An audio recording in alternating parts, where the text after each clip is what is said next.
போண்டா பஜ்ஜி டேய் சின்ன பையா எப்பூரா கிளைமேட்டுக்கு ஏத்த மாதிரி இப்படி ஒரு கடை போடணும்னு தோணுச்சு. விசாரிச்சு பார்த்தேன். அடிக்கிற மழைக்காவும் பொண்டாட்டி புள்ள வீடு வாசல் தேடி போறத விட டீ கடை போண்டா பஜ்ஜி கடை இங்க தான் தேடி போறோம் அதிகமாகறான். அதான் ஐடியா பண்ணி கடையை போட்டா கால இருந்து 6000 ரூபாய் கடை கட்டேன். சூப்பர்ரா.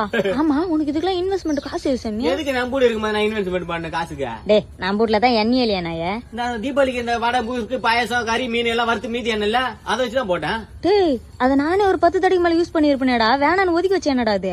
அப்படிதான் எந்த அளவுக்கு கறி படியுதோ அந்த அளவுக்கு தான் டேஸ்ட் அதிகமா இருக்குமா எண்ணெயில. அட பைத்தியக்கார நாய, அது மாதிரி எண்ணெய் எல்லாம் தொடர்ந்து சாப்பிட்டுனே இருந்தோம்னா ஹார்ட் ப்ராப்ளம் வரும், கொலஸ்ட்ரால் வரும், தொப்பை வரும். தொடர்ந்து தின்னுனே இருந்தோம்னா கூடிய சீக்கிரம் செத்துருவாங்கடா. நமக்கு தேவை காசு வருதா? நல்ல எண்ணெயில தான் சொல்லணும்னா தமிழ்நாட்டுல பாதி கடை இருக்காது. உங்களை மாரி ஒரு சில ஆளுங்களால தாண்டா நல்லா சொல்றவங்களை கூட கெட்ட பேர் நாய. சரி விடு, அம்மாக்கு ஒரு பஜ்ஜி கூட. ஏச்சே கஸ்டமரே சாப்பிடுறாங்க, நான் சாப்பிட மாட்டேன். வாழகா அவங்க காசு இல்லன்னு நியூஸ் பேப்பர்ல துவச்சு போட்டுக்கிறமா.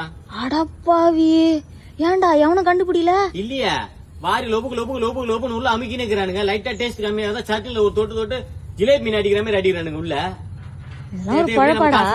என்னமா பண்ண சொல்ற? காசு வேணும்னா பட்ஜெட். Download ShareChat.